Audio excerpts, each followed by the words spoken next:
Hello! Hello. How do you do? Magandang hapon po sa inyong lahat. Live from Adelaide, Australia. At ang mga kasama natin dyan sa Pilipinas, ito po si DJ Ronnie kasama ang buong pangkat ng Inklinasyon. Mga kanasyon, magandang hapon po sa inyong lahat. Nako, ay unang-una gusto ko munang batiin at pasalamatan si Karanil Sorongon sa dalawang magkasunod na magagandang episode na napanood nating lahat. At libo-libong mga kababayan natin ang napasaya ni Karanil Sorongon at ng kanyang pangkat.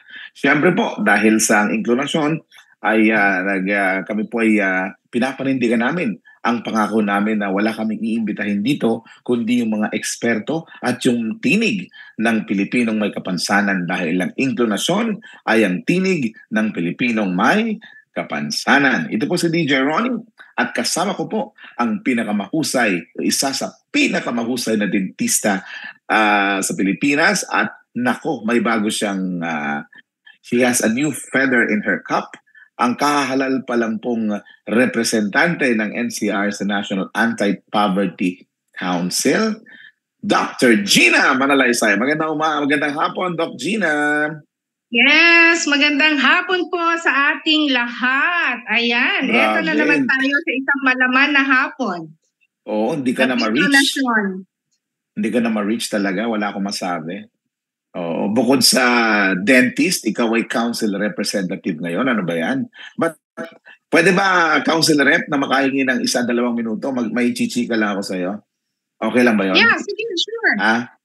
2 minuto lang, promise. Number 1, mabilis lang. Number 1, ang sabi ni Presidente Marcos, meron na daw ibig sabihin yung PWD. Alam mo ba yun? Ang ibig sabihin daw ng PWD, ito na may biro lang ni Presidente, baka huwag niyo seryosohin. Sabi ni Presidente Marcos, ang ibig sabihin daw ng PWD ay persons without jowa. Ayan. So, kasi nalaman ni Presidente Marcos na kasali ang persons with disabilities sa pinagsisilbihan ng Department of Social Welfare and Development dahil anniversary ng DSWD last week. Anniversary nila last week. Kaya si Presidente ang guest of honor sa anniversary. Pangalawa, ay mainit ngayon, Doc Gina, at mamaya tatanungin ko rin si Sec Rep Garcia, yung issue ng discount, di ba? 20% discount. For the first time, si Speaker Romualdez naggawa ng inquiry sa discount tungkol sa senior citizens at persons with disabilities. Pinag-usapan ba yan sa NAPSI nung panahon ni Sec Rep Joy Garcia? Mamaya tatanong natin sa kanya. At ang huling kwento ko sa iyo ay anong tawag dito? Ang huling kwento ay ang mga senior citizens ay tuloy-tuloy yung kanilang allowance monthly. At sana dito rin sa atin, mamaya tanong ko rin sa inyong dalawa, ano ang tingin ninyo sa pagsusulong nitong Disability Support Allowance sapagkat ang mga senior citizens ay nagkakaroon na ng monthly pension, yung indigent, yung mahihirap na senior citizens, 1,000 from 500 pesos to 1,000 pesos yung mga indigent senior citizens ay bibigyan ng ganong allowance. Yun ang mga kwento ko sa iyo at masasarap na kwentuhan yan. And pero Doc Gina, una-una congratulations sa iyong pagiging council representative. Gusto mo kaming kwentuhan ng huling kwento ko sa iyo ay congratulations sa iyong pagiging council representative. Ano ba ang ginagawa at paano ba nagkaroon ito? Pakikwentuhan mo nga kami, ma'am. Yes, thank you very much. At yun nga, 11 participants, kwento ko lang medyo masaya lang ako 11 participants from SDR and I got 9 votes, including my vote. Wow, okay. So talagang siya. Anong tawag mo doon? Yung landslide. Landslide, yes. Landslide, okay. Ang RA 8425 base sa ating title, ano ba ang kahalagahan nito sa sektor at ibang basic sectors? Ito ay isang act institutionalizing the Social Reform and Poverty Alleviation Program. Ibig sabihin, pabutihin ang kabuhayan ng mga Pilipino, creating for the purpose the National Anti-Poverty Commission. Kaya po ito nabuo noong December 11, 1997 under Administrative Order 21 Series of 2011. Revised IRR na siya.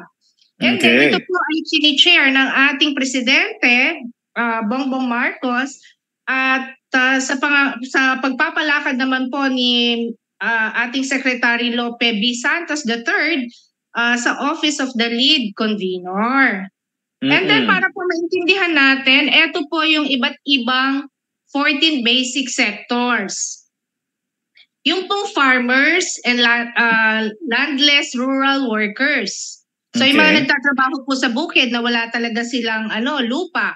And then yung mga fisher folks, yung mangingisda, urban poor, indigenous cultural communities, as well as, indigenous people, workers in the formal sector, and migrant workers. Kasama din po yung informal sectors, workers in informal sector, women, youth and students, children, senior citizen, persons, tayo na yon, persons with disabilities. Tayo na yon. Yes. Victim of disasters and calamities, non-government organization, o tinatawag nating NGOs, at yung mga kooperatiba. Ayun, yan ang 14 basic sectors. Nagkaroon tayo ng National Sectoral Assembly at bawat sektor ay may kanya-kanyang representante, kaya nga nagkaroon ng botohan itong December lang po. And then ang functions po ng NAPSI, masyado ba ako mabilis? Go ahead. Coordinate with the national and local government agencies. So mahalaga po talaga. CSO, civil society organizations, the private sector for the formulation and full implementation of all social reform, mga pagbabago at yung poverty alleviation program na tinatawag na naging party po niya ng Las Piñas noong 2013. Okay? Doon po natin nagawa yung data profiling project. And then i-ensure po ang meaningful representation. Ang sabi nga ng ating kapatid na si Abner kanina, kausap ko lang na sana lahat ng programang gagawin natin ay kasama tayo sa pagka-craft pa lang, sa umpisa pa lang. So hindi yung kinukonsulta lang tayo pagkatapos na nilang na-formulate yung mga programs. So active participation of the basic sectors in governance. And then recommend po policy measures to support yun nga, social reform, and then monitor the People's Development Trust Fund. Yan ang hindi ko pa masyadong naiintindihan kasi syempre, nasa stage pa lang po tayo ng orientasyon. At aalamin natin yan, Doc Gina, aalamin natin yung mga hindi mo nauunawaan pa masyado sa ating bisita ngayong hapon. Tuloy mo yung sinasabi mo. Go ahead. Yes, and then ang ating pong basic sectors engagement with NAPSI is ang NAPSI po, being the secretariat, ay magpo-provide ng mga technical, katulad po ng mga meetings, sagot na po nila lahat yon. And then yung advisory, katulad po ng ginagawa natin, hi, Miss Shock, yung aming focal person sa persons with disability under NAPSI. And then yung consultative, kukonsultahin tayo, and then vice versa. Siyempre, may mga research din yan. At tutulungan tayo sa ating advokasya. Okay. And very good. Yes. At ngayon naman, DJ, gusto ko ipakilala sana yung mga bagong, na-elect na CM from 17 regions at yung ating subsectors. Yes? Pwede bang i-hold natin mamaya yung CM na yan kung sino-sino yung mga. Basta ang importante ngayon, alam natin kung na isa ka doon sa mga bagong aabangan nila sa darating na turno ng National Anti-Poverty Council. In the meantime, pwede bang ipakilala mo muna ang ating panauhin ngayong isa sa mga hindi lang isa, kundi dalawa po ang ating panauhin ngayong hapon. Pero sa unang segment po natin, ito muna Ito po ang kasalukuyang sectoral representative ng Persons with Disabilities sa National Anti-Poverty Commission. Sige nga, Doc Gina, pakibaybay mo ang maraming nagawa ng ating outgoing sectoral representative ng ating council. Yes, bago dyan, DJ, sasabihin ko muna sana ang sigaw ng NAPSI. Uy, ano ba ang sigaw ng... SR Joy, pwede ba mo akong tulungan dito before kita pakilala? Ang sigaw ng NAPSI ay sama-sama tayong umaksyon laban sa kahirapan. DJ, ulitin nga natin. Sama-sama tayong umaksyon laban sa kahirapan. Okay, yes. Very good. Very good. Sige, yes. Dahil sama-sama tayong action, ipakilala mo na ang umaaksyon at umaksyon sa loob ng 7 taon. Ito ay dahil sa COVID, dahil po sa hindi nagkaroon ng pagkakataon na makapag-convene noon, kaya po umabot siya ng ganito katagal. Pero nako, hindi ho ito gaya ng iba na kapit-tuko sa posisyon. Ito ho'y kaya tumagal laang dahil po sa unforeseen circumstances o sa hindi inaasahang mga pangyayari. Pero isa po ito sa leader ng sektor na hindi po kapit-tuko sa kanyang posisyon. Ipakilala mo na nga ang mahusay nating panauhin na Doc Gina. Yes po. Ang ating pong unang panauhin ay ang fondly called her ate. Pero siya po ay ang sectoral representative or SR Joy Garcia po ang tawag natin sa kanya pag tayo ay nagkakandak ng meeting. Ayan, siya po ay isang babaeng may kapansanan. She had been an advocate for persons with disability in the Philippines. Naku, DJ, for 32 years na. As one of the Yes, ang tagal na, no? As one of the recognized leaders of the disability sector in the country, siya po ay ang forefront in organizing advocacy and lobbying activities. Kasama natin siyang nagra-rally noon and policy change. Yan. Yan, yung sa policy change, kaya po siya nandiyan sa NAPSI is, yun nga, NAPSI is more of a policy development.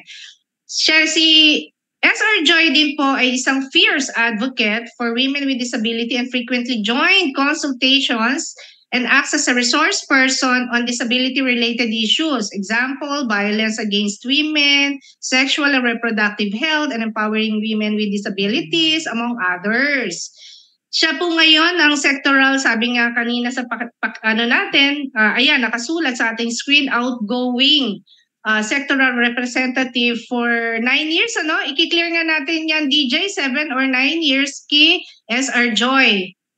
And then siya po ay ang presidente ngayon, naging presidente ba ate? Or presidente ng WOW LEAP, Women with Disabilities, Leap to Social and Economic Progress, or WOW LEAP establishes groups of women nationwide with 800 women members. Wow! Member of the Philippine Coalition on the United Nations Conventions on the Rights of Persons with Disabilities or UNCRPD. Mga ka-inklinasyon, let's welcome SR Joy Garcia. Joy Garcia. Magandang hapon, Ma'am Joy. Magandang hapon sa inyong lahat. Okay, ang ganda pa rin ng boses, di nagbabago ha. Talagang kung meron pong Melchor Aquino, kung may Melchor Aquino ang Philippine Revolution, meron po kaming Joy Garcia sa Sectoral Council. Magandang hapon po at salamat sa inyong panahon ngayong hapon, Ma'am Joy. Magandang hapon and thank you very much for inviting me, Ms. Gina, Ronel, thank you very much. Well, Opo, di ba, Doc Gina, the privilege is ours. Sabi and natin. also, congratulations to Ms. Gina for being elected as one of the council members of NAPSI presently. Ayun. Palakpakan natin siya. Okay, so isa to sa mga aabangan natin sa susunod na term o sa susunod na 3 taon dyan sa National Anti-Poverty Commission. So dahil po siya nanalong, isa siya sa mga bagong sectoral council representatives natin. Nasa yung unang tanong, Doc Gina, go ahead. Yes. SR Joy, Ano nga po ba talaga ang mandato? Ay, sorry naman. Go ahead po, Doc Gina. Yan, sorry, nakabukas kasi yung laptop. Okay, ano ang mandato nito sa sektor po ng may kapansanan? Sige nga po, Ate Joy. Actually, yung National Anti-Poverty Commission is here para tayo sa lahat ng basic sectors ay para magkaroon ng policy change, policy amendments at yung ating tinatawag na policy formulation. Ito yung pinakaunang mandato ng National Anti-Poverty Commission sa basehang sektor. Ngayon, nakikipag-ugnayan yung basehan ng ang National Anti-Poverty Commission sa mga organization. And from there, tinutulungan tayo mag-advocate, magkaroon ng mag-lobby for our cause para magkaroon tayo ng mas malakas na boses sa ating sektor. So yun yung pinaka-main, and yung iba naman pinapakita sa atin yung kalakasan na magkaroon tayo ng link doon sa ating mga mambabatas like sa Kongreso, like sa Senado, at siyempre sa ating presidente. Nagkaroon po tayo ng bank with the president. But before that, we have the Tao TWG na nandoon lahat ng ating mga government officials na tinatalakay natin doon sa Tao TWG ang lahat ng ating mga concerns at nagbibigay sila ng advice o ng there is a partnership between the government and the basic sector. So ito yung maganda doon. Kasi hindi na tayo napapag-iwanan sa baba, kundi kasama tayong nagka-craft ng mga policies, may mga recommendation tayo. So yun yung malaking kaibahan ng NAPSI. They give us the opportunity to link with the lawmakers. Okay. Kung pwede ko lang dugtungan yon, Ate Joy, Sec Rep Joy, ano ho ang pagkakaiba o pagkakapareho nito sa National Council on Disability Affairs? Kasi pag tinatanong ko namin ng NCDA, mukhang ganon din po yung sinasabi, policy formulation, coordination. Ano po ang kaibahan ninyo sa NCDA kung meron? At paano po kayo nagtutulungan ng National Council on Disability Affairs? Actually, we collaborate with each other sa national. Nung panahon ni Executive Director Emmer, nakikipag-ugnayan kami doon sa Executive Director for our mga recommendations like policy. Lalong-lalo isa na doon yung maging komisyon ang ating National Council on Disability Affairs under the office of the President. Oo, nakikipag-ugnayan kami at nagkakaroon kami ng mga usap-usapan, mga consultations na tinatawag.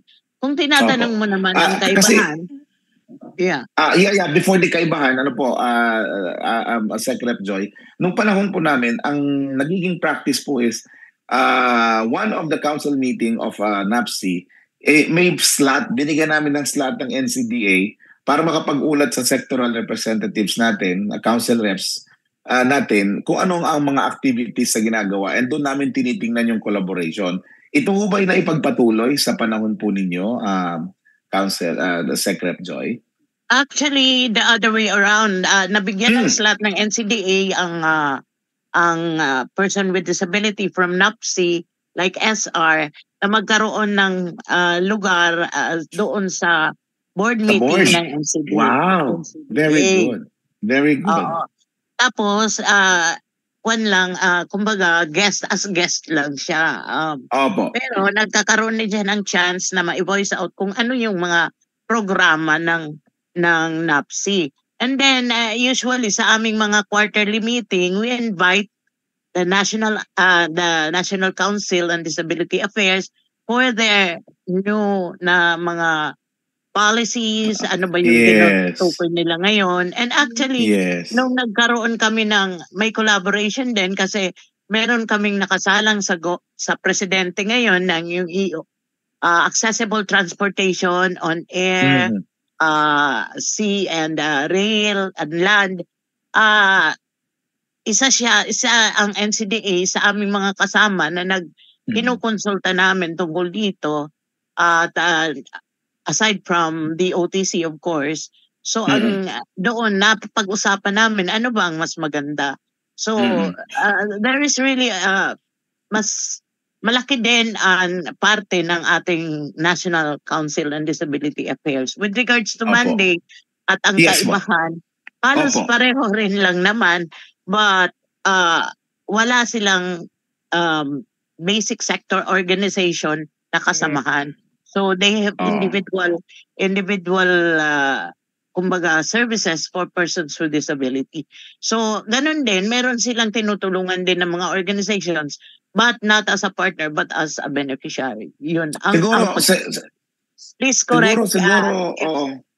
If NCDA is listening, please correct me if I'm wrong. Pero yun ang pagkakaalam ko. And then sa NAPSI naman, yung base ang organisasyon na pinipili, like me, my organization is WOWLIP. We see to it that the policy ay lagay namin na magkaroon ng lobbying, i-push namin. Like yung EO 417 na magkaroon ng implementasyon dito sa mga bagay na ito through my organization, through the organizations of the council members na 25. Yun. Siguro bago po si Doc Gina, siguro isang maliwanag para sa akin at kaibahan ninyo, ang utang na loob ninyo ay sa sektor, di ba? Kayong 25 or so council. Samantalang ang NCDA, palagay ko, sa akin lang pangunawa, correct me if I'm wrong, Sec-Rep at saka Council, Sec-Rep Garcia at saka Council Rep Gina. Ang NCDA should take care of the bureaucracy of the government na madalas hindi na sasama sa agenda yung usapin tungkol sa sektor ng may kapansanan. Anyway, Doc Gina, another question for you, please. Yes. SR Joy, ano pa po ba yung mga accomplishments ng yung term nyo? So yeah, can you give us at least your major accomplishments po nung panahon ninyo o ngayong panahon po ninyo sa National Anti-Poverty Commission? Actually, we just have to give this NAPSI Secretariat tatlong major agenda, priority agenda. Pero sa pamamagitan ng pakikipag-ugnayan natin, naipapasok na rin yung ibang priority agenda. Like yung ating isa sa mga priority agenda namin, Establishment of Persons with Disability Affairs Office. Noong panahon ng 2015, wala pa itong IRR. So, we fast-track the issuance of the IRR ng RA 170. At naipasok din namin ang rekomendasyon na magkaroon ng at least one female nominee for PDAO head in the IRR of RA 170. And on August 2016, the NAPSI PWDSC has been active in lobbying for the establishment of PDAO provincial, city, and municipal level in their respective region. Ang nagiging problema lang namin dito is, of course, different understanding of LGUs in establishing PDAO. At marami ding mga bagay na actually this was discussed extensively doon sa aming mga NAPSI meeting. Alright. Secretary Joy. Ito yung head ng focal persons. Absence of stopping pattern. Right. Secretary Joy, doon sa issue na yan, anong position po ng NAPSI? Kayo ba ay, kasi dyan sa batas na 10,070, wala namang sinasabi dapat ang PDAO officers ay permanent position. Hindi, talaga po namang sa original na batas, kung pag-aaralan po natin, babalikan natin yung batas, Secretary Joy, hindi naman talaga plantilla dapat ang PDAO head parang NAPSI. Para ang utang na loob ng PDAW head ay hindi sa nag-appoint, kundi sa sektor. Ngayon, nung panahon po ng ibang pamunuan dyan sa NCBA, itinulak nila na yung PDAW officers maging plantilla position. Kaya naging napakahirap punuan at ang nangyayari ngayon, doon po sa mga PDAW offices, marami na kong PDAW ang hindi persons with disabilities at marami pong non-functioning PDAW dahil po sa ginawa ng National Council on Disability Affairs. Ano po ang naging position dyan ng ng inyong panunungkulan dahil kayo po pala ay isa sa mga nag-craft niyang IRR po? Actually, ini-level up lang natin yung tinatawag natin na posisyon na yan. Kasi if not, hindi tayo makakapagtaas ng salary according to dapat mga USEC under the level of USEC.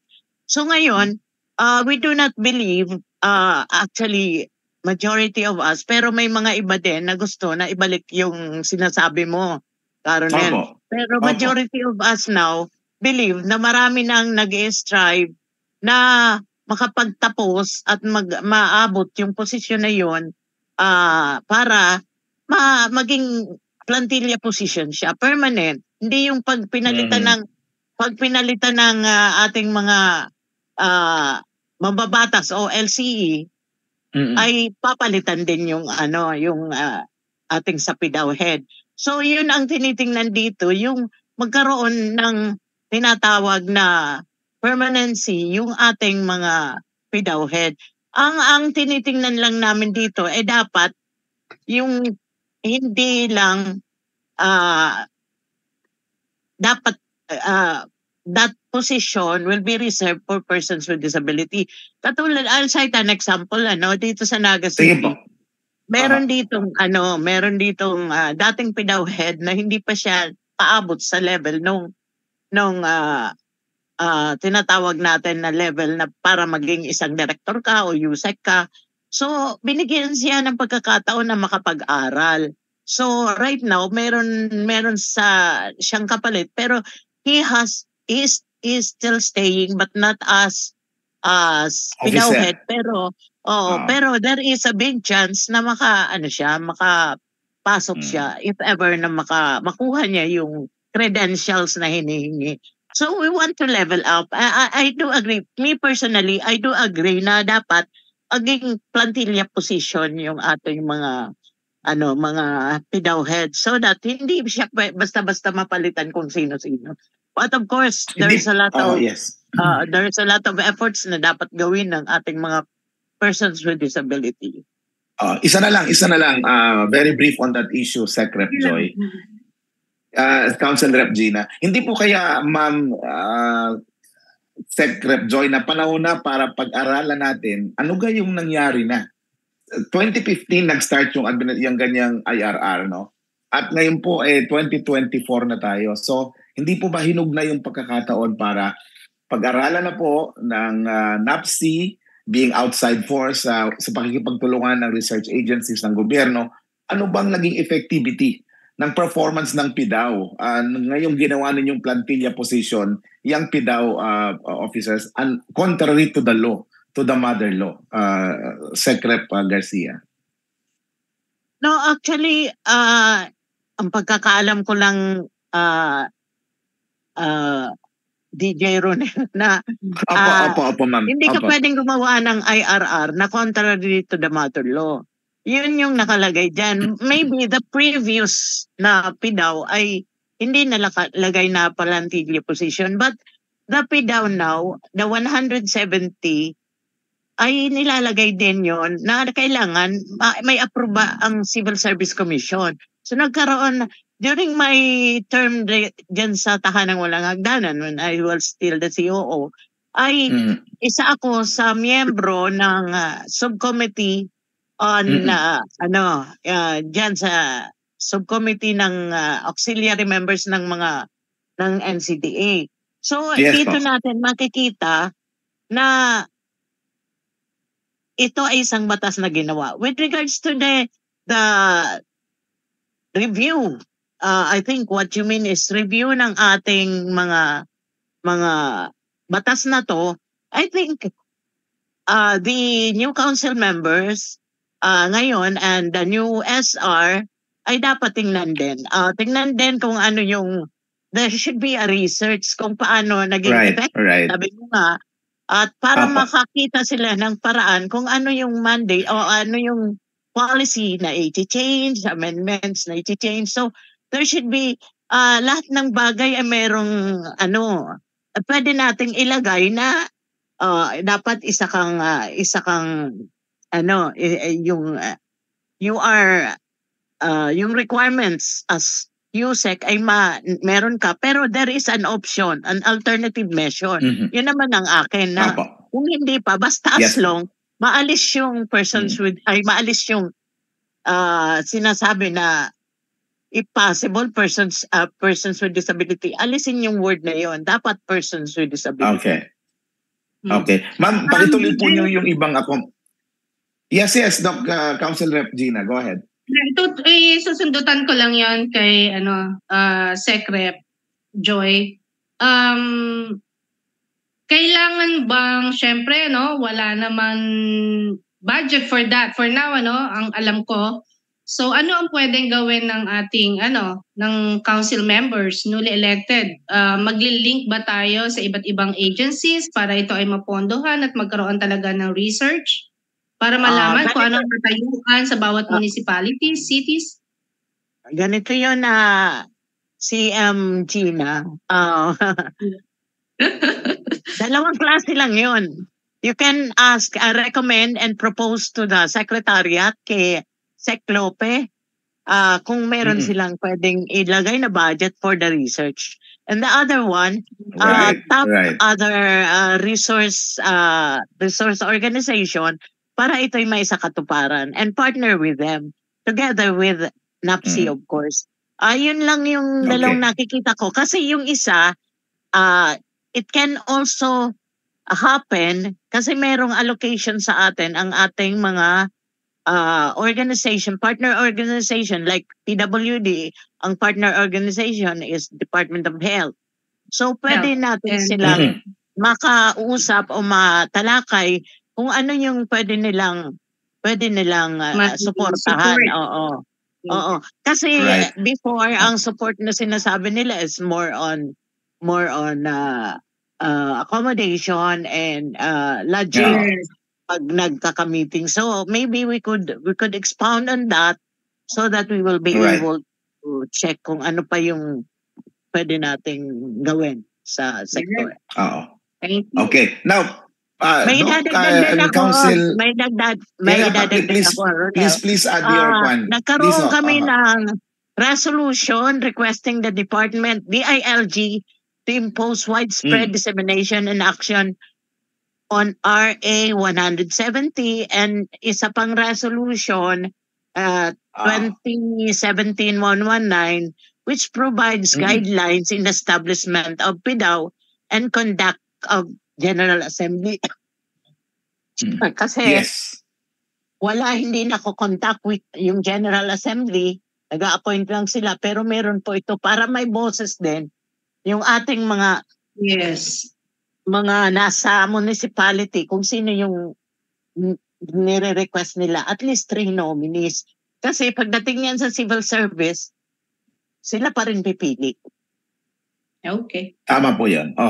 Okay, so ano pa po yung ibang gusto nyo i-discuss sa amin na nagawa ng inyong pamunuan, Sec Rep Garcia?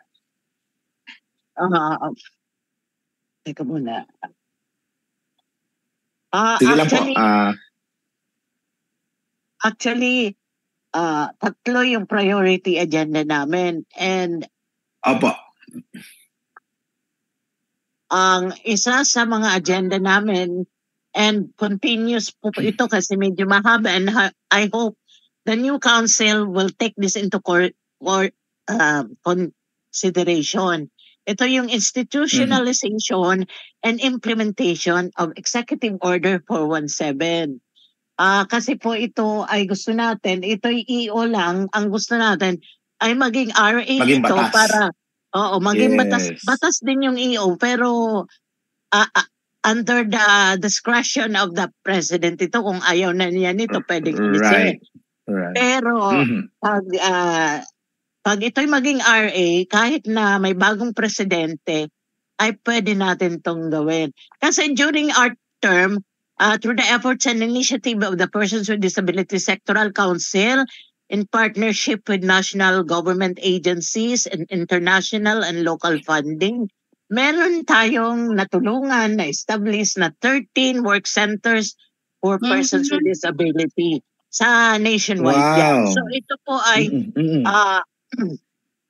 po ay nagawa na, kaya lang ang nagiging nakikita natin na kulang is yung often it becomes unsustainable due to lack of social preparation. Dapat may social preparation talaga, may strengthen ito. Okay. And capacity building. Meron tayong tinatawag na pag walang partnership with the government, madali itong parang ampaw, madaling matumba. Mawawala. Yes. And then, plus yung market. Nahihirapan sila i-market yung product nila because there is a lack of awareness in the NGAs and LGUs about EO 417. At sinasabi nila leads to lack of budgetary allocation kasi ginagawa nilang parang beneficiary or yung nagiging parang benefit lang ng may kapansanan na bigyan ng trabaho. But of course, this is not the case. What we would like is to be able to equally work with the government with regards to this and join the bidding with of course, with some salient points na pwede nating babaan yung requirements. Ito ay pinag-uusapan na natin sa social enterprise at sana ay magkaroon ng social enterprise law ngayon, if you are aware of that. So, yes. Ito yung mga bagay na tinitingnan natin kasi ang implementasyon ng EO 417 would help a lot. Ang bidding requirements na gobyerno napakalaki. Sa mayor sa LGUs, if they would only share 10% of that, at makita yung quality, yung standards natin na medyo tumaas yung level at ang kalidad ng ating trabaho ay dapat mas lalong sinusuportahan ng ating LCE yung ating mga gawain, mga work centers. So yun. Good afternoon. Just to let you know na nandito ako. Good afternoon. Thank you, Karanil, for coming. If I may pursue that point lang, Secrep, kasi alam ko ikaw, higit sa amin la Karanil, nila Council Rep Gina, mas may authority ka sa amin dahil ang Tahanang Walang Hagdan ay isa sa kilala na sa sektor na talagang nagbibigay ng trabaho at nakakapag-export pa nga kayo ng inyong na ginagawa ninyo, di ba? Sa Tahanang Walang Hagdan. Ang tanong ko, ma'am, nasaan ba yung problema? Wala bang kwalidad yung ginagawa ng sektor? Tapos yung sinasabi mong bidding, nakatali yan sa anti-procurement law. Paano malulusutan? Ang unang tanong, saan ba yung problema ng produkto ng sektor? Nasa quality ba? O pangalawa, doon sa mga batas na sinasabi mong dapat pinagbibigyan yung pagkakataon yung mga produkto ng sektor, ma'am? Yeah. I think sama-sama na yan, Ronel. Tama ka dyan. Sama-sama na yan. Kasi when I was in Tahanang Walang Hagdanan, we see to it that our products are of quality at you can deliver on time at saka kumbaga meron kang budget, meron kang pang kapital. So, and plus the requirements, kailangan kasi maintindihan ng ating sektor na yung mga mga registration requirements ay hindi yun basta papel lang. You can use it sa iba't ibang klase ng ating pagkikisalamuha sa gobyerno at sa ating businessmen. Yun ang isa sa mga kakulangan ng ating mga kasamahan. And plus, yung tinatawag natin na yung gobyerno ayaw magbigay because lack of confidence. At the same time, may mga pinapaboran. Mind you, wag ko nang sasabihin, pero may mga pinapaboran silang mga tao na yun lang ang binibigyan na mag-bid. Ng kontrata. How many times tahanang walang hagdanan was able to join na nag-fail. Hindi lang naman na okay. Lahat may failure din. Dahil sa may pinapaboran, if not, talagang wala silang confidence pa sa ating mga may kapansanan. That's sad. Okay. Yes. Yes, no, please. That's why ang isa dito sa mga sinasabi ko nga sa aming council members at sectoral representative, yung tinatawag nating tinatawag natin na magkaroon tayo ng power to change this kind of mga patakaran ng ating gobyerno and the other businessmen, and of course commitment ng ating mga kasamahan. Kasi pag wala tayong commitment, hindi matamaan ka lang ng isang bagyo ay tutumba ka. And another one is, of course, we should also think of the responsibility. So CRP, responsibility of the new elected council members na bigyan nila ng talagang maigting na sa una kasi yan dapat planning on everything that you want to do. That is being obliged or mandated by the secretariat na kailangan may plano kayong ibigay. Yes po. Okay. All right. Thank you. Thank you, Secrep. Yes, Dr. Si Secrep mamaya.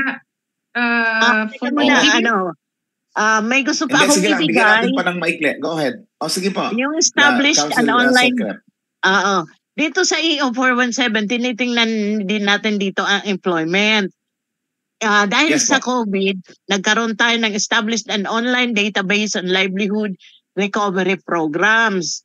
Yung formalization and online employment with disabilities dahil marami hindi makakapagpasok. So, formalization ng online employment. Lobbying for e-commerce for PWD products at the regional provincial level. And then, of course, introduction of new skills enhancement for its disability sector, like quality control, call center, online. This was submitted to Congressman Rodriguez and Senator Angara. Okay. All right. Thank you very much. Thank you very much, Secretary Joy. Alam kong talagang pagdating sa employment, yan ang forte mo. Kaya, pero ito, ang isang magandang regalo namin sa iyo ngayong hapon, ni Doc Gina, ni Karanil, ng Buong Inklinasyon. Ipaparinig namin sa iyo, with your permissions, Secretary Joy, ang isa sa mga aspirante na pumalit sa iyong tungkulin. Doc Gina, would you like to do the honors of introducing our next guest for his point of view? Go ahead. Yes, by all means, DJ. Ang ating pong susunod na guest ay hindi pa ako masanay sa council member. Engineer kasi siya, Engineer Darlito Palermo.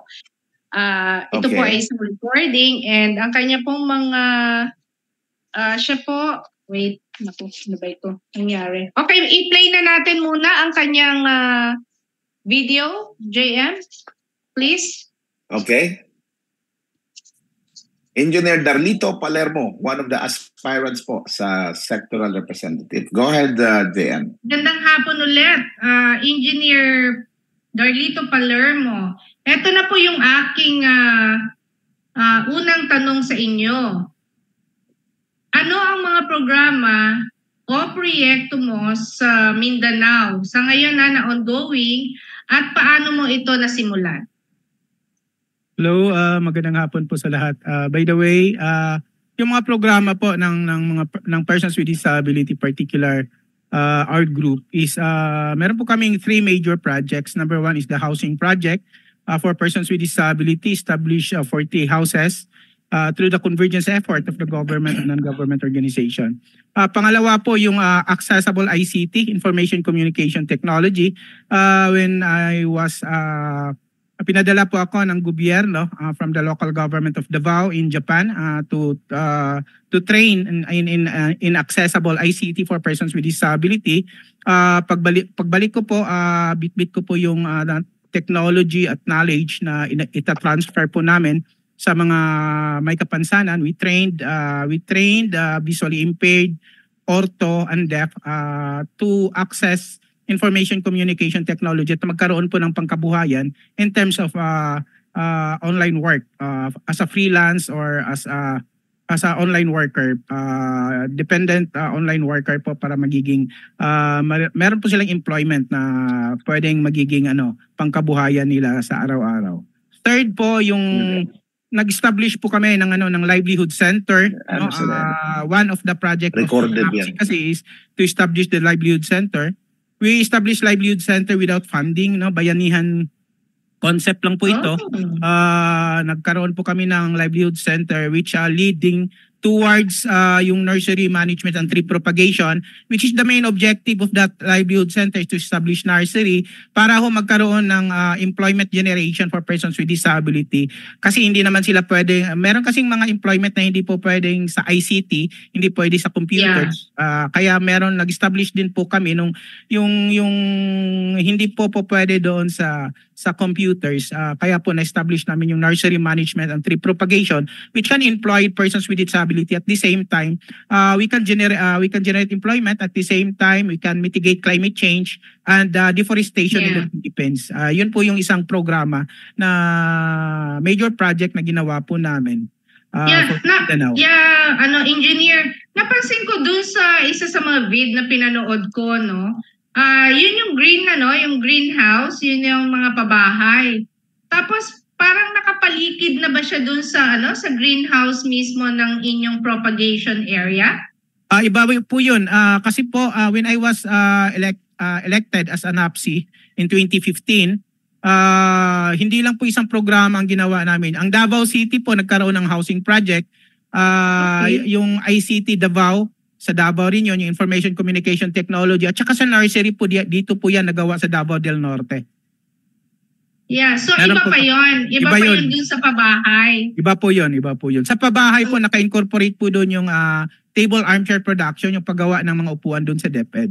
Ayun, ako. Sana makapasyal talaga ako sa inyong lugar, So ito na yung pamamaraan natin para yung sa implementasyon ng ating EO 417 na sinabi mo nga na sinimulan nyo noong 2015, tama ba ako? Yes po.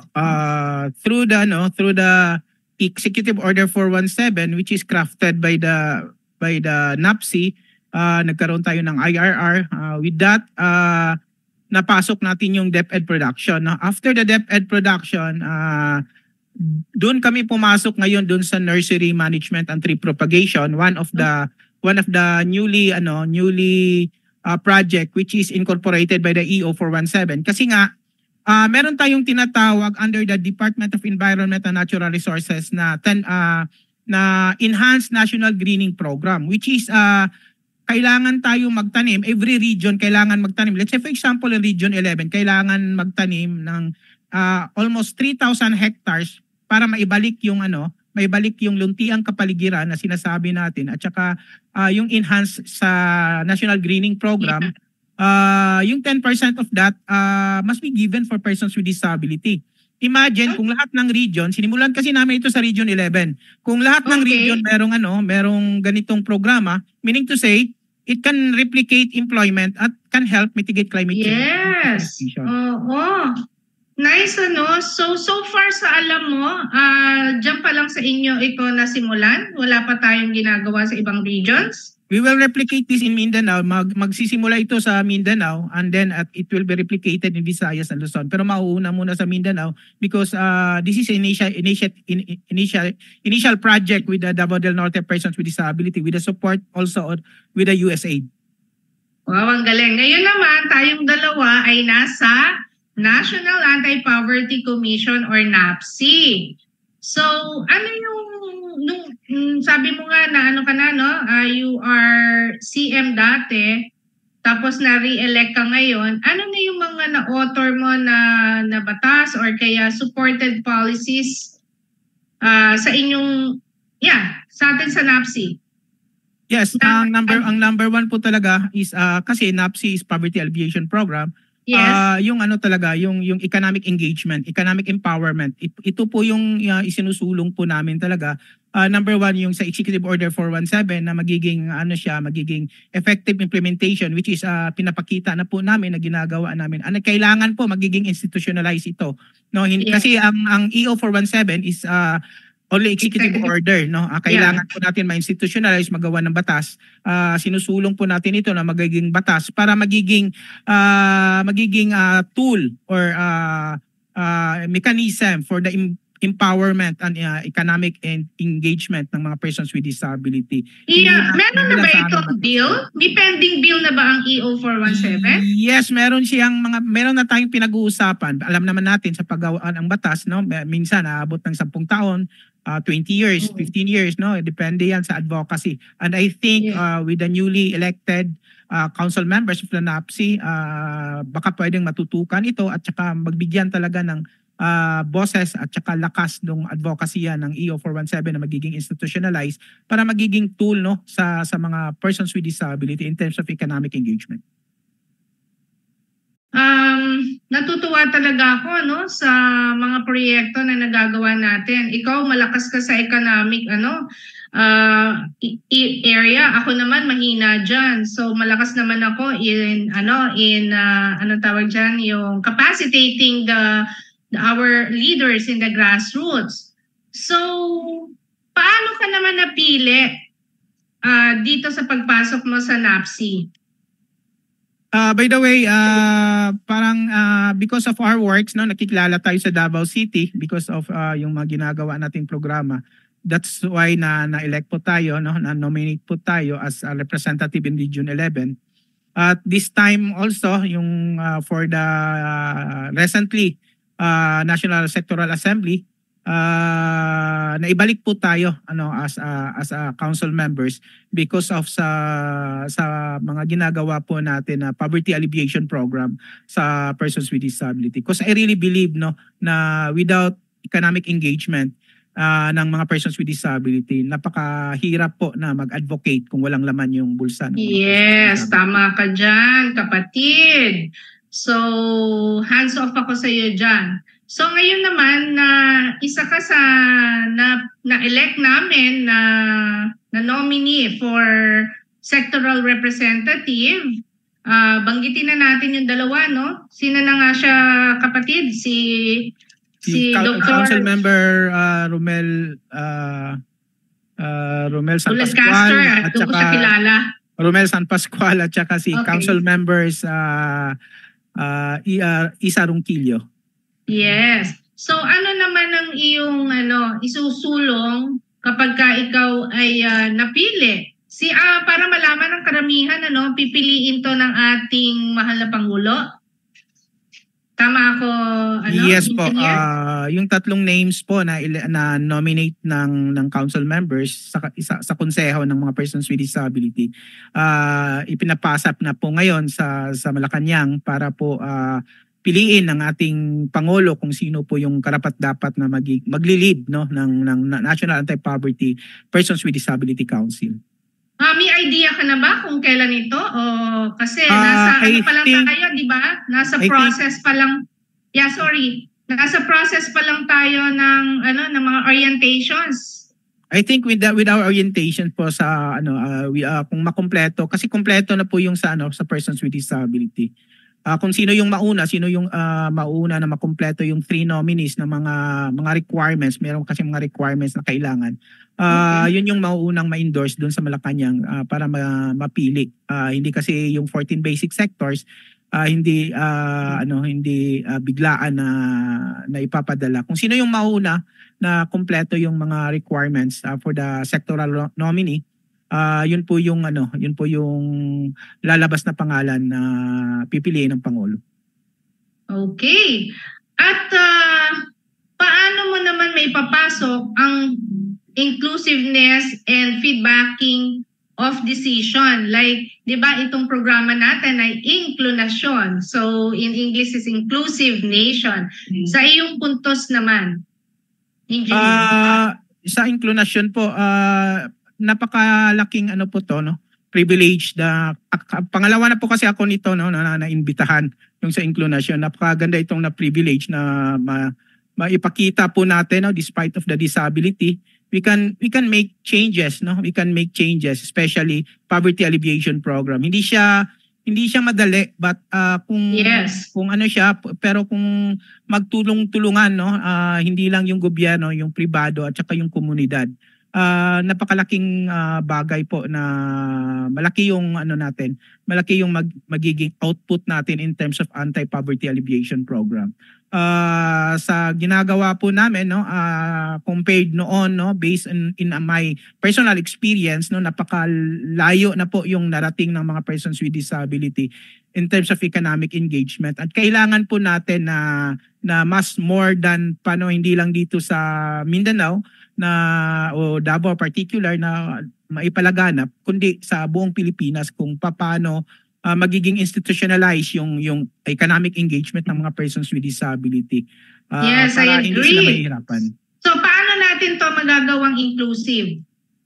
Magagawa natin ito inclusive through the policy make na gagawin ng NAPSI, no, sa pagtutulungan ng mga council members kung paano mabigyan ng advokasya, mabigyan ng kaukulang batas para magiging effective yung mga isinusulong, no, kasi nga initiative ito namin na magiging institutionalized at madali na lang kasi nga yung experience na nadaanan namin hindi nadadaanan pa sa ibang parte ng Pilipinas. Yes, it will be a lot easier. Yes, because of our engagement ahead of time. Yes, nako, nakakatuwa naman. Kudos sa inyo. You are deserving to be one of the nominees sa ating sectoral representative. And napakamalaman, maigsi lang itong pag-uusap natin, pero ang dami mong na-share sa amin at sana nga magawa natin to sa iba't ibang parte ng Pilipinas. And maraming salamat sa pagpapaunlak mo sa amin dito sa Inclunasyon. And Engineer, ano na lang yung pwede nating sabihin sa ating mga manonood? Yes po, ang National Anti-Poverty Commission, one of our activity is poverty alleviation program, no. Kahit na maibsan yung kahirapan ng mga may kapansanan, kailangan natin talaga palakasin yung economic engagement nila. At saka yung mga batas, no, ang dami pang batas na hindi pa implemented na kailangan po talaga na matutukan. At sa newly council members na ngayon, na elect ngayon, tutulungan po namin, pagtutulungan po namin yung magiging mga institutionalization ng mga batas, mga programa, mga advokasya na makakatulong po sa ating mga may kapansanan. I do really believe also na action speaks louder than words, no. Ang pinapakita po namin not more than on talks, but yung output po. Makikita po dito sa Davao, no. Pwede namin itong ma-share para magiging tool po ito na magagamit for economic engagement ng mga persons with disability. Yan lang po. Salamat. Maraming salamat and magandang hapon ulit sa iyo, Engineer. Yes, magandang hapon po sa ating lahat. Thank you very much. Thank you.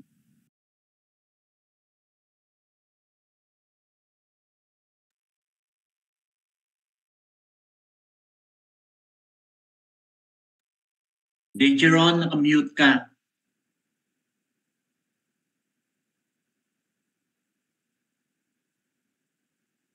Naka-mute pa rin, Dejeron.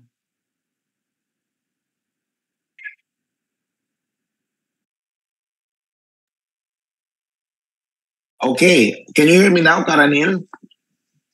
Yes. Okay, yan.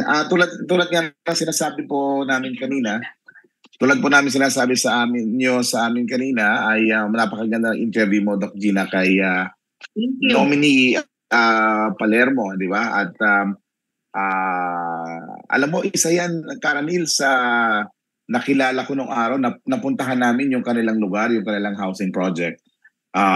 Way back in 2012, noong una, ginagawa pa yung mga bahay, no?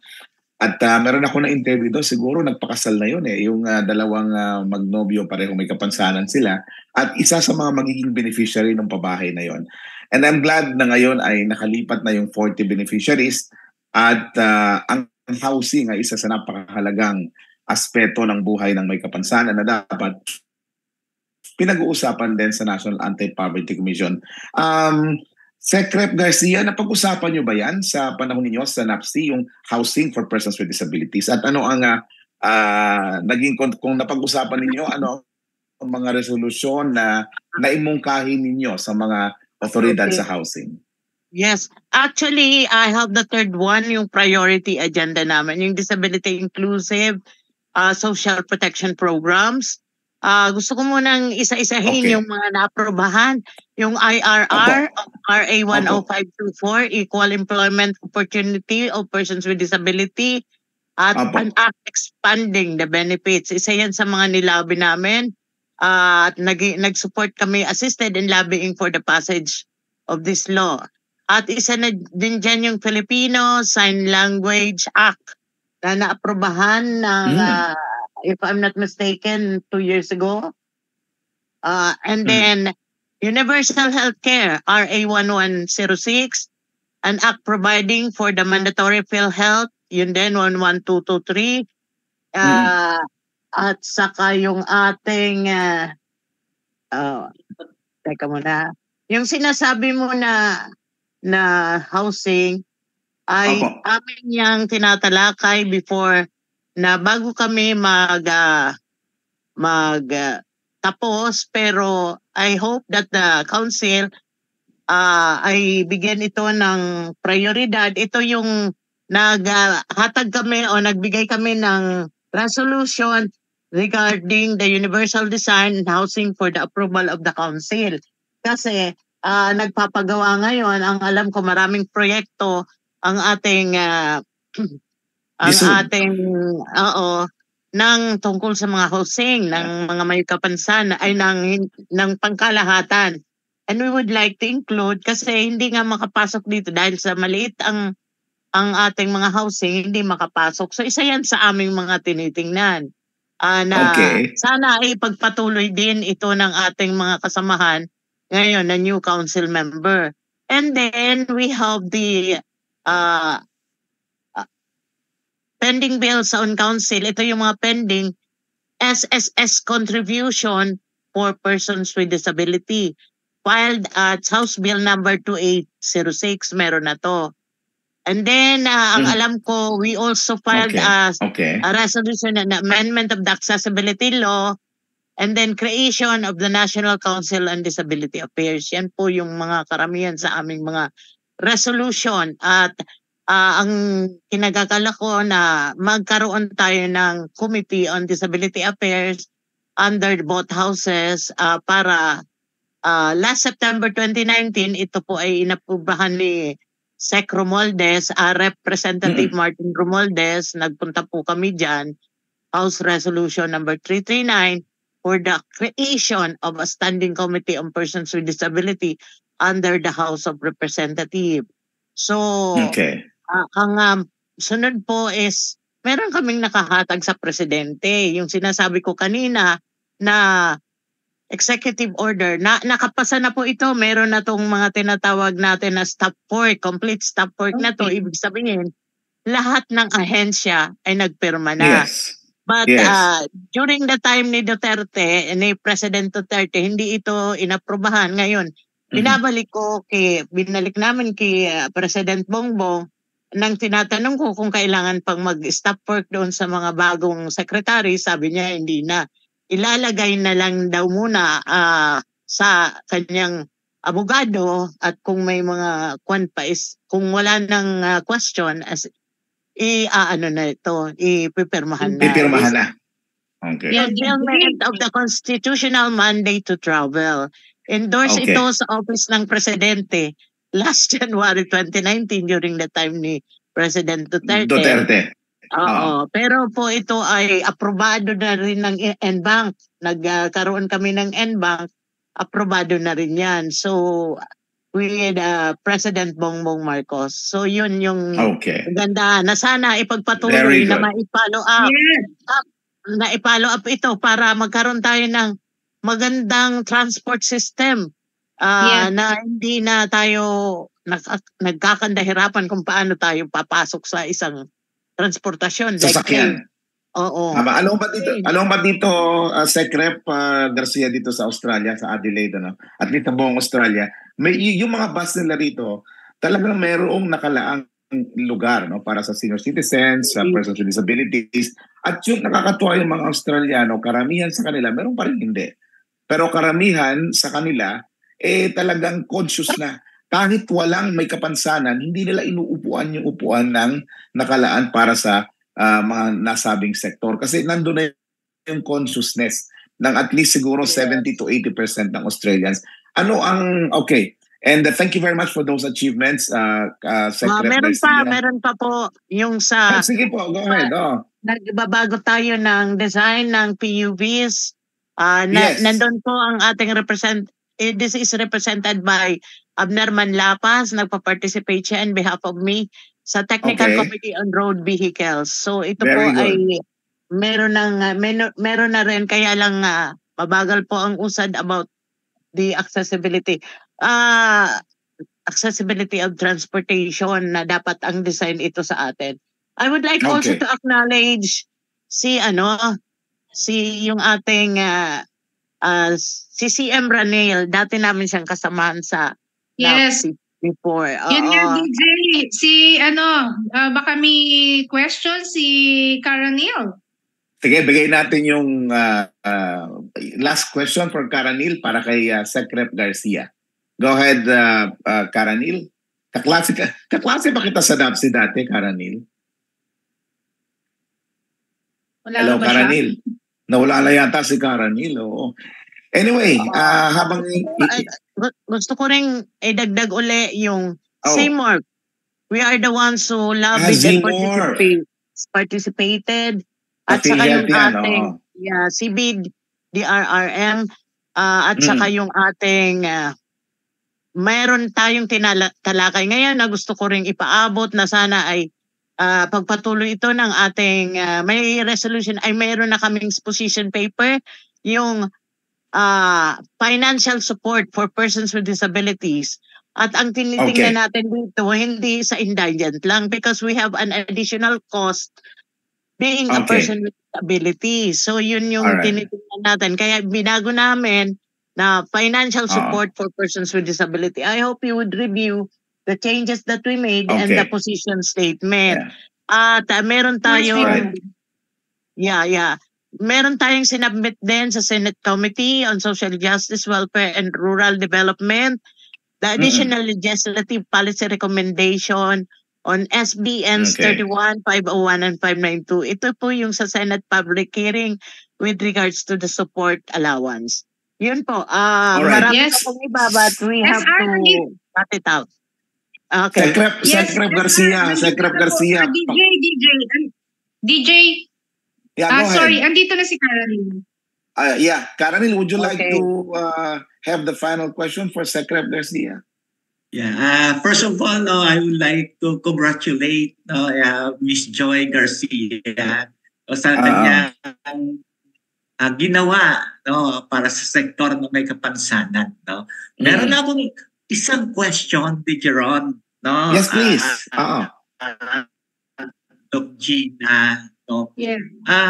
Sana, at question at saka wish. Kasi kanina parang sinabi mo, DJ Ron, na kung meron bang mga pananaliksik or researches regarding situation ng persons with disability on employment. Kasi alam naman natin, sinusulong talaga ng Northfield yung pagkahanda ng mga kabataan may kapansanan para later on magkaroon sila ng gainful employment, whether sa supported employment like tahanan walang hagdan or sa open employment. Gusto kong marinig kung ano yung gustong sabihin, no, ni Ma'am Joy dito. Panghuling katanungan ni Jerome. Thank you. Okay. Thank you. Pero bago mo sagutin yan, Sec Rep Garcia, idugtong ko na rin, ano ang mga kung may isa kang pinagsisisihan o yung mga regret, sana ginawa ko. Yeah. Ano 'yon na magiging bilin mo sa susunod na council? Sandali lang isipin mo muna. Pero Doc Gina, ikaw, sa mga sinabi ni Sec Rep Garcia, excited ka na ba sa iyong trabaho diyan sa NAPSI? Actually, overwhelmed. Binabasa ko pa lang yung disability support allowance or fund bills. Ang dami pala niyan. Yeah. So, ayun. Gina, wag kang magalala. Nandito naman kami ni Di Jerome, ni Ma'am Joy, no, nakaranas din, no, nagiging council members. Okay. Pwede ka naman siguro namin bigyan ng kunting guidance kung gusto niyo. Tama. Of course, I like it. Kaya ako tinanong yon dahil ang gusto kong sabihin, Doc Gina, sa kanilang lahat, narinig natin si nominee Palermo, di ba? Secret nominee Palermo. At gagawin din natin yung lahat na magagawa ng inklusyon para yung dalawang nominees naman marinig din natin tulad ng ginawa ni Doc Gina sa isang, para naman sabi kasi sinasabi natin yung inklusyon, tinig ng Pilipinong may kapansanan, isa lang ang narinig pa nila sa nominee. Tama Di Jerome. Bigyan sila natin ng equal access, di ba? Para marinig din yung kanilang plataforma del gobyerno, di ba? Of course. At iyan po ang inklinasyon niya ng plataforma namin. Wala po kaming lahat dito pwede. Walang pinapanigan. Walang pinapanigan. Okay. Inklinasyon lamang. Ang mga kanasyon lang natin. So, Doc Gina, aasahan namin from your part na yung dalawang nominees, kung pagsabayin na natin dito sa inklinasyon, marinig naman natin yung kanilang kaisipan sa kanilang pag-upo kung sakali bilang sila ang magiging sectoral representatives. So Doc, Sec Rep Garcia, yung pong dalawang tanong namin, plus ano pa ho siguro ang dapat gawin ng mga susunod na council rep para mas maging maintindihan po ng mga may kapansanan sa baba. Kasi parang ang impresyon pa rin po, Sec Rep Garcia, ano ba ginagawa ng NAPSI na yan? Parang ganyan, ano? Yes, ano po ang gagawin pa ng mga susunod sa inyo para mas maunawaan ng mga may kapansanan sa probinsya at sa ibang, aside from Metro Manila. At sabi nga po ni Abner Manlapas dati, hindi raw kaya ng mga taga-probinsyang magsalita para sa sarili namin, na kinontra naman po namin. So, ano po ang gagawin ng mga susunod na council member para tulad ninyo, mas mapalapit pa sa baba ang ginagawa ng NAPSI at kasabay po yung mga tanong namin ni Karanil nung nauna. Nasa inyo na po ang pagkakataon, Sec Rep Garcia. Okay, unahin ko si M. Romel, no? Yung tungkol sa research. Si Karanil po. Magandang panukala na mailatag din natin ang mga tungkol sa Northfield. What are the things? Kasi yun nga ang sinasabi namin noon, kulang sa children's participation yung sa NAPSI. I just don't know if now kung meron ng miyembro na tungkol sa kabataan na ang sinasabi namin, pag kabataan kasi napag-usapan namin na include natin yung mga organisasyon ng kabataan, ang sinasabi nila is minor. So, this needs thorough discussion. So, we're not able to discuss all about it kasi napaka-igsi na. Pero isang napakagandang rekomendasyon yon si Ranil. Kasi tinitingnan din natin dito yung edukasyon. Sabi nila, yes, inclusive education. But what is inclusive? What do you mean by meaning to say inclusive? How inclusive is inclusive? Kailangan natin tingnan yon, yung parameters na yon. And then, para that will be done only through research or magbigay tayo ng mga checklist kung ano yung parameters natin when it comes to education, when it comes to dito sa ating programa, inklusyon, ano yung parameters natin para maintindihan natin kung saan tayo, meron tayong, we cannot grasp everything. So we have to come up with parameters and then add na lang ng add. So yun po yung magandang suggestion ni CM Raniel na tungkol sa inclusive na education. Pinasasalamatan ko din si CM Raniel kasi isa yan sa mga naging very, very active namin na kasamahan sa NAPSI. Okay, and then the next one, yung sabi ni DJ Ronnie, Ronel, yes po. Sorry ha. Ano yung nagawa, ano yung during my term, ano yung hindi ko nagawa, hindi na pinagsisisihan or regrets. Ang isa po doon, dalawang bagay lang yun, ay tatlong bagay. Unang-una, we haven't got, hindi masyadong na-expand yung talagang kailangan na ipaalam sa grassroots level. Yun yung isang limitations. Sabi nga kanina ni CM Darlito, walk the talk. Kumbaga, pag mas more on gawa kaysa sa salita.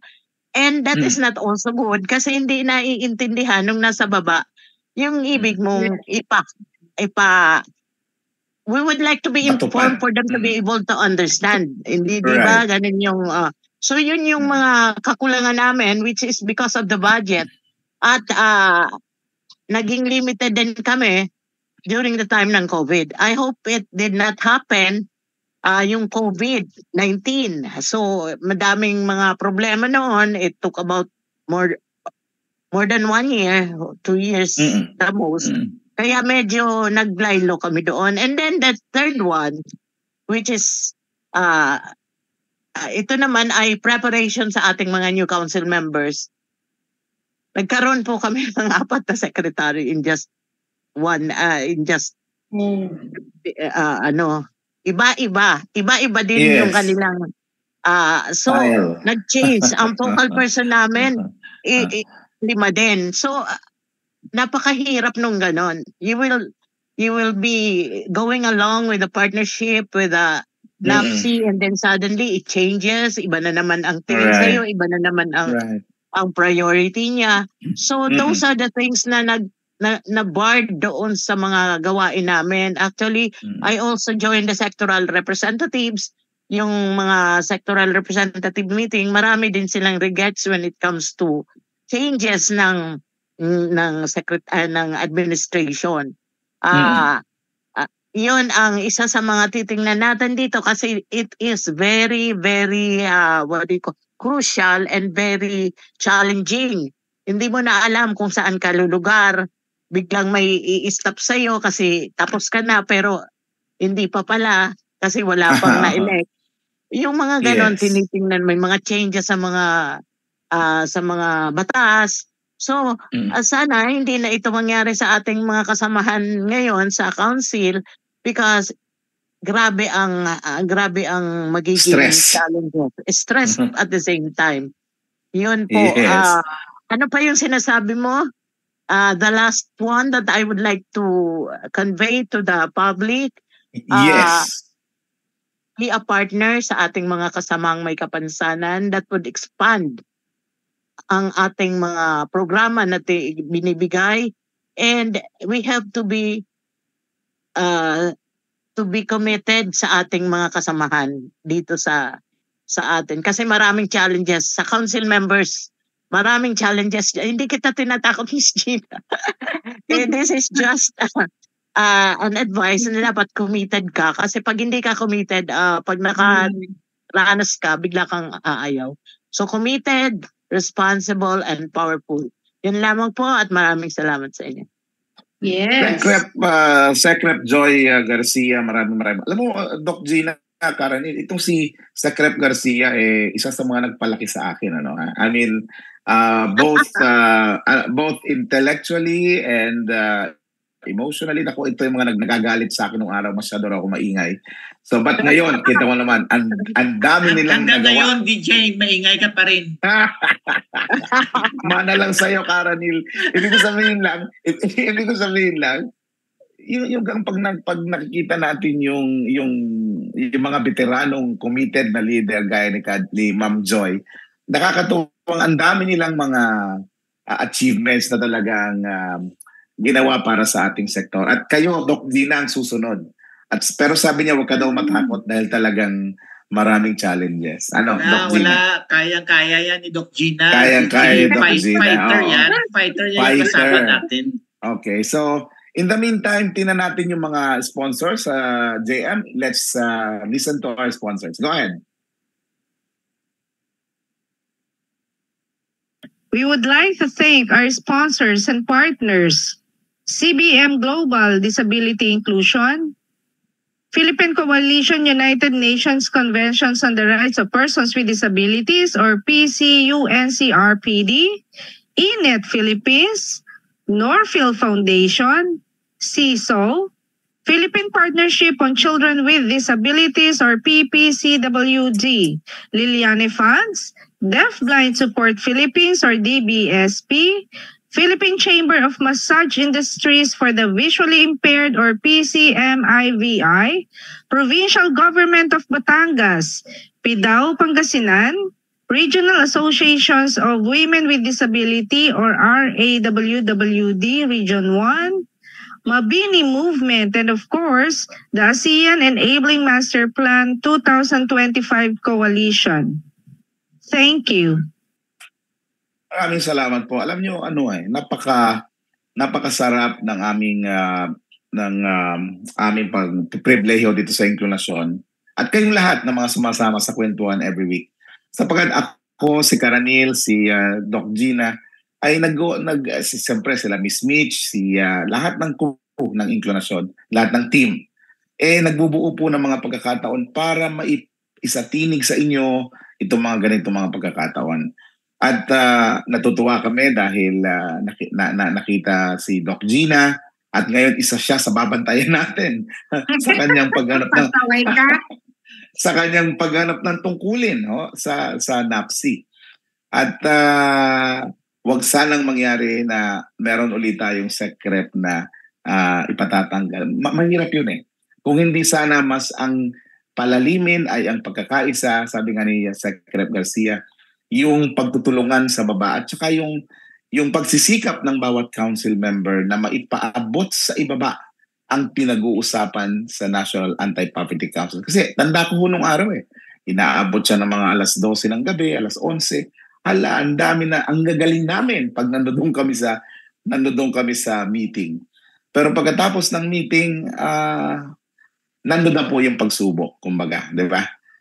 But sa panahon ni Secretary Garcia, pinakita niya na napakarami pong nagawa ng kanyang pamunuan. At natutuwa po kami sa naging bahagi ng Inklusyon sa pagbibigay po namin ng ganitong pagpapahayag. Pagbibigay at mananatili pong magbabantay ang Inklusyon sa performance ng NAPSI at sana tulad ng NCDA, maging tunay na kabahagi namin ang lahat ng bagong council representatives na hindi man nabanggit ni Doc Gina, babanggitin po namin sa susunod. Ang sino-sino ba ang makakasama ni Doc Gina sa kanyang mga panunungkulan. So, sa ngalan po ng Inklusyon, buong pangkat ng Inklusyon. Yes, sir. Yes, Doc Gina, go ahead. Si Karanil lang for the event ng Norfield, this 26, tama ba ako, Karanil? Ay, oo. Karanil, please go ahead, sir. Please, go ahead. Karanil? Actually, it's the event of isa sa mga kasama natin sa Inklusyon ni PIDAO head Jennifer Garcia. Okay.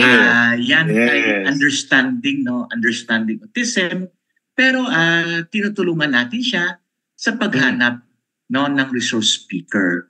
So we are inviting the viewers, the followers of Inklusyon na sumama sa webinar on understanding autism sa January 26. That will be Friday 2 p.m.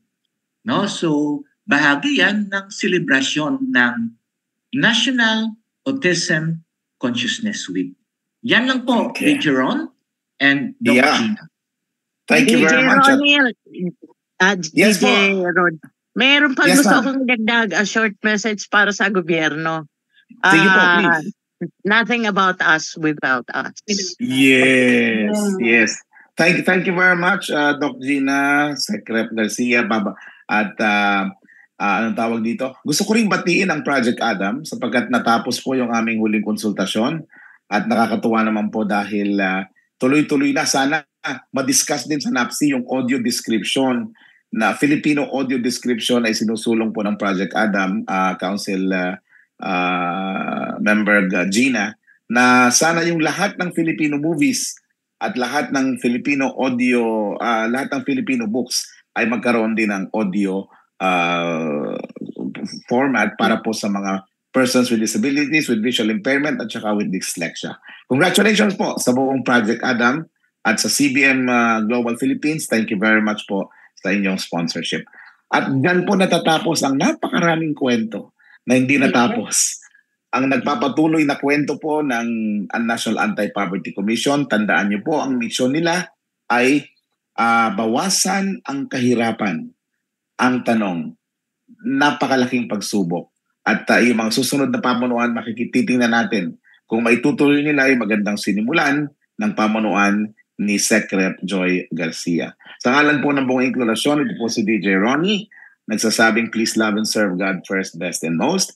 Don't forget to smile. Don't forget to count your blessings at inklusyon, now na!